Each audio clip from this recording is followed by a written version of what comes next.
Racing at Awapuni on Saturday with an 8-race card. Jason Tana, Matt Cross to take you through all of those. Jason, what can we expect in terms of track conditions? Track conditions at the moment, dead 5. Hopefully they won't deteriorate if there's rain, but there is some in the forecast. The rail is out 3 metres. Should be a fair racing surface. Okay, we've got an 8-race card. Let's take a look at the market for race number 1 on the program. The Test Assured Service Equipment New Zealand Limited over 2100. The race favourite is Commanding Prince, Jason, at 380. Leading Roll, I'm going to go again with Leading Roll, is ready to take the step back up to the 2100 metres.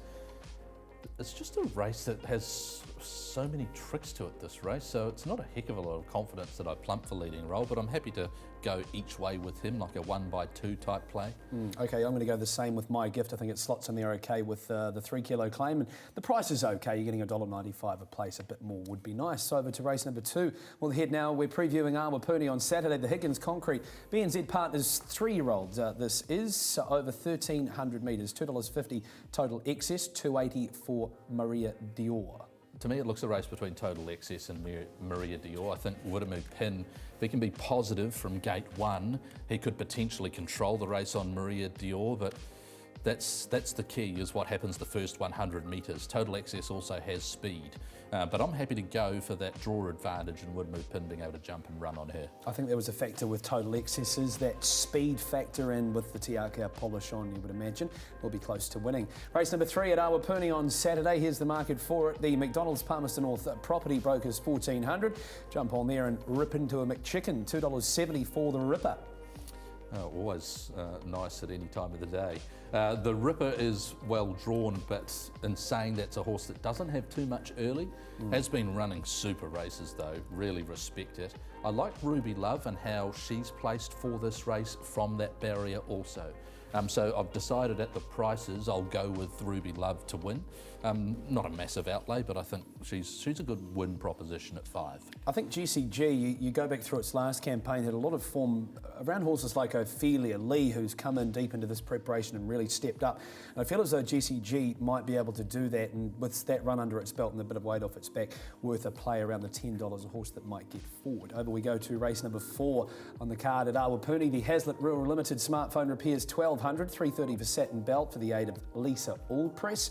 $6.50 total excess, likely to start in the 3-year-old early. Then we're out to $7 and longer for Electra, Miss Contessa, Belle Tem and Magico. Well, it's a very tricky race. With Satin Belt, I'm not surprised that it's favourite. It is getting pretty short at $3.30, but all the form around it is very positive, and that resuming run was very, very good. It said next up. So not ideally drawn, would have preferred it to have drawn say 5 or 6, but you can't have it all. Satin Belt to win. Not a race that I want to bet heavily into. Electra, maybe a small spec on that horse, hasn't had a lot of luck through this campaign. Race number 5 of 8. This will be the first leg of the late quaddie. Hunting and Fishing Farmlands Co-op Society over 2100, Starry Beale 270, 130. $7 for Tenacious, 620, a little shorter. Atlanta Peach 270. Starry Beale, is that getting on the short side? It is very short, but is a horse that has a lot more upside than most in the race. I don't want to be taking $2.70, that said. Going to go way outside the square here, and a big priced runner is Arjun, and I'm happy to play it in a 1x3 type way. At 30 to 1 or more, I just think that that's worth a spec. Arjun in race 5. Okay, Starry Beale 270, getting far too short. Maybe take a multi with a horse like Beefeater, who goes around later on in the card. Race number 6 on the program. Here's the market for it, and we see him at $2.20. Could we go the 270 multi into 220? I don't really like taking multis if you think a horse is under as such. But yeah, if you think they're both overs, then all good. A Chance to Dance, there's been a lot of support for it. Bookmakers announcing that earlier on today on the first call, but I'm with Beefeater. He'll be hard to roll. If he sits just off Ciroc, or even if he manages to hold out Ciroc, then he'll be even harder to beat. Oh, he's overdue, isn't he? Beefeater, 3 runs in this time, all been very good.